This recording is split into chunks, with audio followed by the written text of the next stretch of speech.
اعوذ باللہ من الشیطان الرجیم بسم اللہ الرحمن الرحیم السلام علیکم ورحمۃ اللہ وبرکاتہ. سو دس از ڈے 6 آف رمضان کریم. آج ہم بات کریں گے پارہ نمبر 5 کے بارے میں. اگر اس پارے کے اوور آل پیغام کو سمجھا جائے تو اس میں 3 بنیادی باتیں سامنے آتی ہیں: انصاف، ذمہ داری اور انجام. یہ پارہ ہمیں یاد دلاتا ہے کہ ایمان صرف عبادت کا نام نہیں بلکہ لوگوں کے حقوق ادا کرنے کا نام بھی ہے. امانت اور انصاف.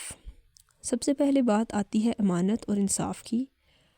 اللہ تعالیٰ بندوں سے براہ راست مخاطب ہو کر فرماتا ہے، امانتیں ان کے حقداروں تک پہنچاؤ اور جب فیصلہ کرو تو انصاف کے ساتھ کرو. یہ صرف عدالتوں کی بات نہیں بلکہ ہمارے گھروں، کاروبار اور رشتوں تک پھیلا ہوا حکم ہے.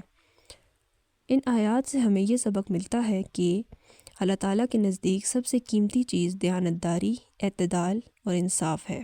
کمزوروں کا خیال. پھر بات آتی ہے ان لوگوں کی جو اکثر نظر انداز کر دیے جاتے ہیں، یعنی کہ یتیم، عورتیں اور کمزور لوگ. اللہ تعالیٰ واضح کرتا ہے جو طاقت رکھتا ہے وہ ذمہ دار بھی ہے. ہمیں یہاں سمجھایا جا رہا ہے کہ اصل امتحان طاقت کا کمزور کے حق میں کھڑا ہونا ہے. اطاعت، دل سے یا فائدے تک. اس کے بعد اللہ تعالیٰ ایک اہم حقیقت بیان کرتا ہے.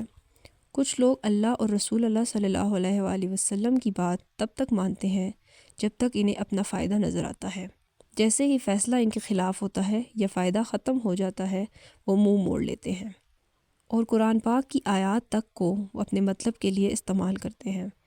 یہاں سے ہمیں یہ سبق ملتا ہے کہ اصل ایمان وہ ہے جو مشکل فیصلہ بھی قبول کر لے. جنگ احد کے بعد. پھر قرآن ہمیں لے جاتا ہے میدان احد کے بعد کے مناظر کی طرف. زخم تھے، تھکن تھی اور دلوں میں سوال بھی تھے. کچھ لوگ کمزور پڑ گئے اور کچھ ایسے تھے جنہوں نے اللہ پر شک نہیں کیا. اللہ تعالیٰ ہمیں سکھاتا ہے کہ شکست بھی سبق بن جاتی ہے اگر دل زندہ ہو. یہاں سے ہمیں یہ بات سمجھ آتی ہے کہ مومن گر تو سکتا ہے مگر ٹوٹ نہیں سکتا. اہل کتاب، وعدہ اور بھول. آخر میں اللہ تعالیٰ ان لوگوں کا ذکر کرتا ہے جنہیں کتاب دی گئی تھی، انہوں نے وعدے کیے پھر انہیں بھلا دیا. کچھ نے سچ چھپایا اور کچھ نے بدل دیا. اللہ تعالیٰ واضح فرما دیتا ہے کہ ہدایت ایک امانت ہے، جو اسے سنبھالے گا وہی کامیاب ٹھہرے گا. یہاں سے ہمیں یہ سبق ملتا ہے کہ علم اگر عمل کے بغیر ہو تو وبال بن جاتا ہے. اگر ہم اس پورے پارے کا خلاصہ کریں تو ہمیں کچھ اہم پوائنٹس نظر آتے ہیں. نمبر 1، امانت اور انصاف ایمان کی بنیاد ہے. کمزوروں کا حق اللہ تعالیٰ کی ترجیح ہے. نمبر 3، مشکل فیصلے ایمان کو نکھارتے ہیں. نمبر 4، شکست بھی رحمت بن سکتی ہے. نمبر 5، علم اور ایمان کو سنبھالنا ایک ذمہ داری ہے.